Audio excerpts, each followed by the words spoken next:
Olá a todos, espero que esteja tudo bem com vocês. Bem-vindos a mais um podcast. O tema de hoje, na verdade, compartilhar com você uma reflexão que tive esses dias com a sequência de um jantar com um amigo delegado de outro estado do que São Paulo. Ele não é de São Paulo, mas acho que o que ele está contando, o que ele me contou, vale para o conjunto do Brasil. Ele contou que ele já é um veterano, tem uns 30 anos de carreira. Então ele viu a evolução do tratamento digamos, penal, tratamento do tema do crime pela sociedade, o castigo, a reinserção, a punição e a ressocialização. Então ele viu como funcionou esse conjunto em 30 anos de carreira. Ele viu que na verdade a gente passou por uma flexibilização, para não dizer afrouxamento, das penas.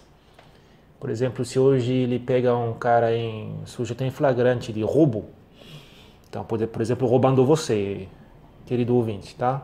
Roubando sua casa, seu carro, sua esposa, seu filho. Tem certeza que esse rapaz sair, esse sujeito não vai preso? Certeza. Ele vai para a delegacia, o delegado está obrigado a liberar por meio de pagamento de fiança ou não.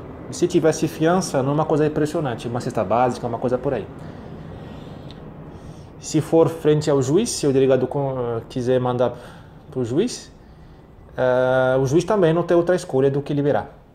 Claro, se o cara é ultra reincidente, se não é réu primário, se teve violência se teve violência durante o roubo, há chances de conseguir colocar o rapaz no xadrez, mas não tem nada automático. Todo o sistema está voltado, as leis estou falando.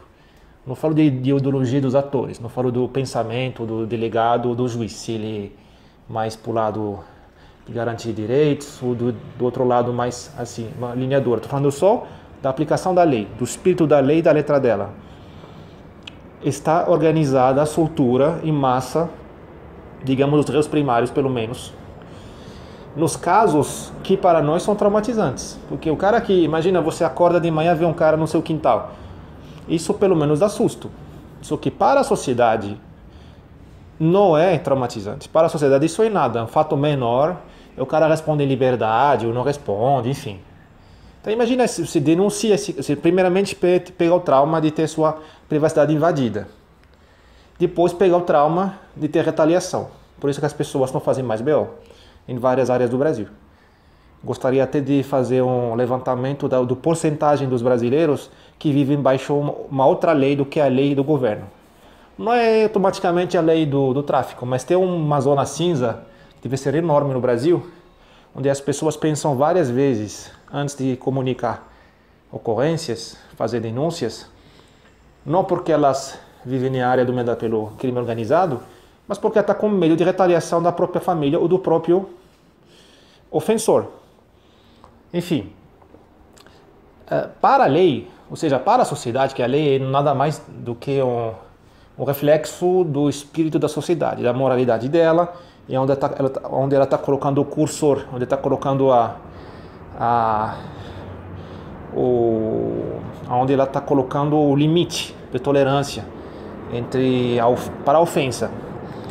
Esse limite de tolerância está sendo muito alto, estamos tolerando muita coisa.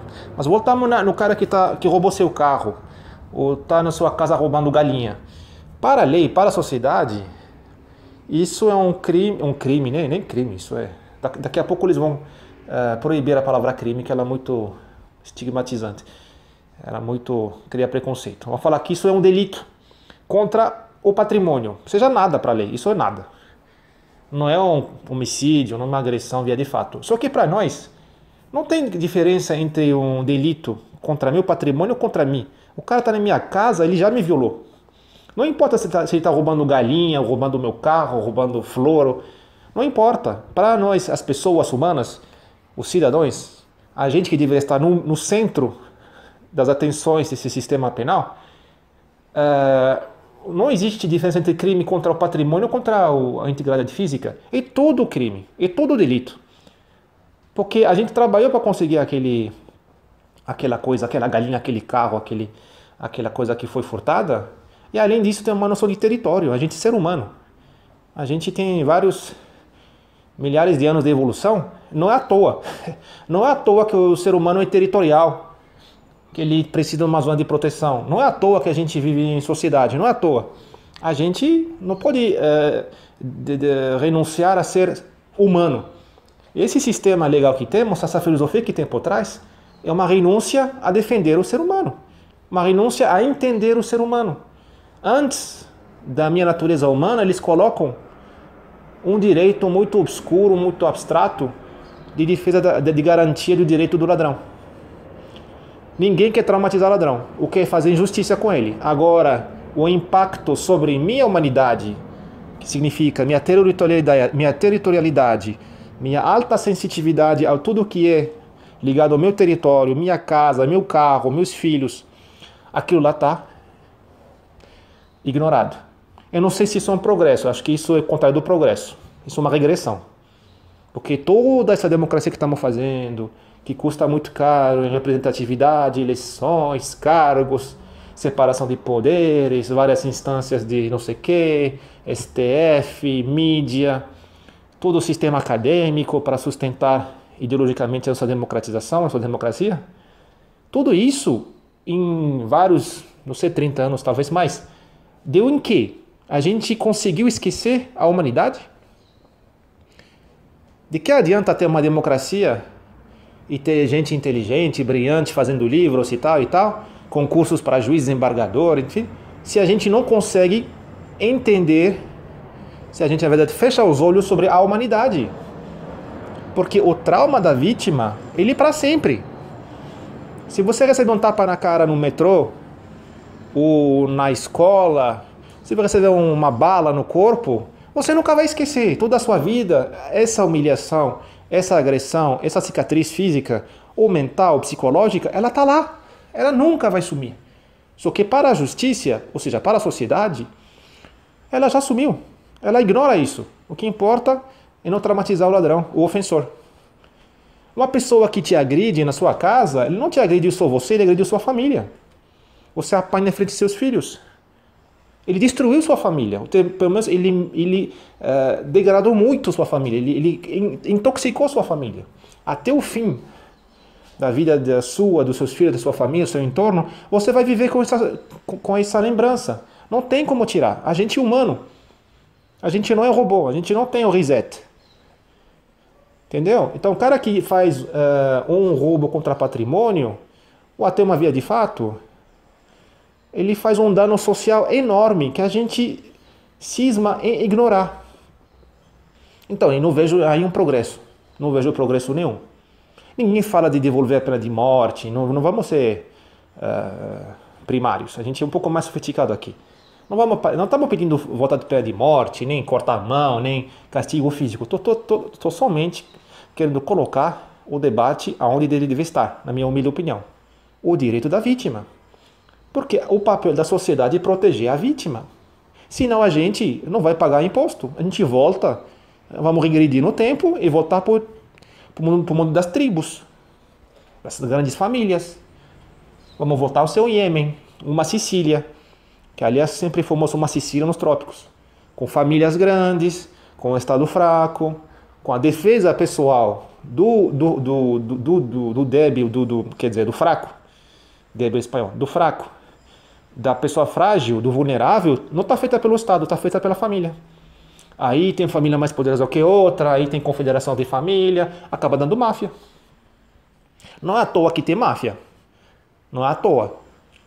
Tem uma necessidade social no sul da Itália, concretamente mais em particular na Sicília, de proteção das pessoas, porque o Estado não consegue.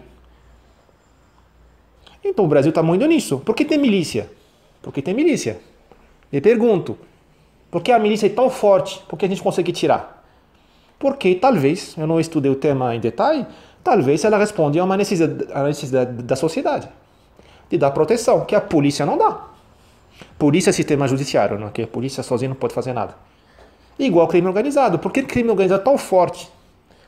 Porque domina tanto territórios. Com 3 marmanjos que não sabem nem atirar, eles conseguem controlar uma favela como Heliópolis ou Rocinha. Como os caras fazem?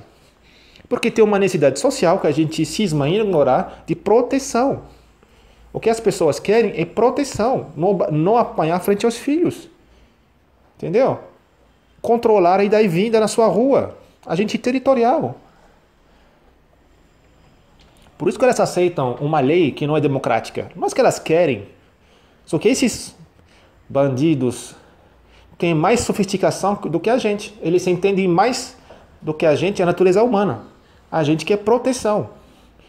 O povo humano, a nossa humanidade, ela está acostumada à desigualdade. Está acostumada a obedecer. Mas será que é um sistema onde ela obedece, mas tem previsibilidade? Por que a lei do crime é tão eficiente, entre aspas? Porque é previsível. O que o ser humano precisa é previsibilidade. No seu sistema democrático tem tudo para conseguir isso. Tudo.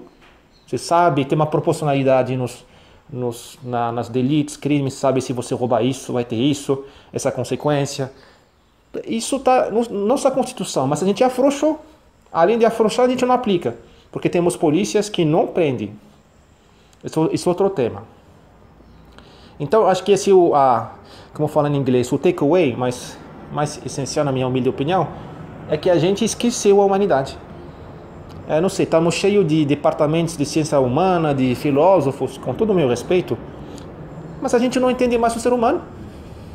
A gente não entende mais a necessidade básica de proteção, que está no coração de qualquer corpo social e que a gente leva com nós faz milhares de anos. A gente não pode cuspir a nossa história humana em nome de uma ideologia, aliás, que não sabe nem falar o nome dela. Que isso não é mais esquerda-direita, isso é outra coisa. Isso estamos criando uma guerra civil interna da sociedade, uma guerra civil entre os destrutores e os construtores. Porque eu vejo muita pessoa que morre em assalto, que fica traumatizada por roubo, por várias coisas, que são pessoas produtivas, inovadoras, inteligentes, com moralidade. Não importa se elas são de direita ou esquerda, não importa. Moralidade não tem nada a ver com ideologia. Moralidade é honesto, trabalhador, inovador, ética, coisas que são agora quase palavrões. Isso que me importa. Essas pessoas estão sendo exterminadas por essa guerra. Não estão sendo defendidas. Não estão sendo defendidas pelo sistema. Elas acabam indo para os Estados Unidos, para a Europa, Portugal. É uma grande máquina de destruir as pessoas, as élites, que poderiam dar uma mudança social de verdade. Eu não falo das velhas élites que colocaram o país nessa situação. Eu falo da renovação, que tem gente que quer renovar o Brasil. Elas estão sendo exterminadas. E a gente bate palmas para um criminoso que supostamente, enfim. Bom, não vou abrir mais uma parêntese aqui, mas só para falar que até as palavras a gente perdeu o controle. Eu li uma matéria no Globo do Rio falando de menor infrator. Não existe menor infrator, não existe. Existe delinquente juvenil. E essa palavra eu acho até muito laxista, mas tudo bem. Delinquente juvenil. Tá aí o sentido. Delinquente, que não respeita as leis. Juvenil, que tem menos de 18 anos. Beleza. E alguns deles são monstros. Ok? Monstros. O cara que estupra é um monstro. O cara que, enfim, tortura é um monstro.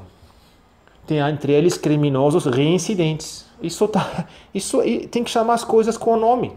Se não chamar pelo nome, a gente não vai conseguir nem começar a pensar o problema. Conclusão, eu digo o seguinte. Esquecemos tanto a natureza humana, nossa necessidade básica de proteção, de dignidade, de honra, de não ser humilhado frente à sociedade, frente à família. Esquecemos tanto isso que entramos numa época totalmente absurda. Recebemos sinais contraditórios. Por um lado, se fala tanto do bullying. Eu acho fantástico falar de bullying. Fantástico. Muito urgente, muito essencial esse tema. Mas a gente esquece o bullying maior que existe a diário. Nas nossas ruas, nas nossas casas invadidas. As pessoas vivem um bullying a diário. Quantas pessoas não conseguem levantar, olhar na cara do bandido que cuida da rua deles? Quantas pessoas baixam a cabeça frente ao miliciano? Quantas? Milhões. Quantas pessoas não fazem BO contra o agressor? Quantas? Milhões, dezenas de milhões. Isso não é bullying? Quantas pessoas levam com esse trauma, uma agressão, uma via de fato, enfim, para a vida inteira? Isso não é bullying? Quantos presidiários presos são abusados diariamente nos seus presídios? Isso não é bullying? Então a gente só está de ouvidos por um bullying que existe claramente em alguns ambientes universitários, colégios e escolas primárias, e não vê outro bullying.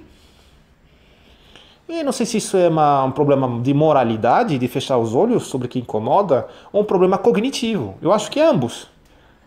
Depende do meu humor. Eu não sei se é mais cognitivo, um problema de a gente está ficando mais burro como sociedade, incapaz de entender o que estamos falando, ou um problema de indignação seletiva.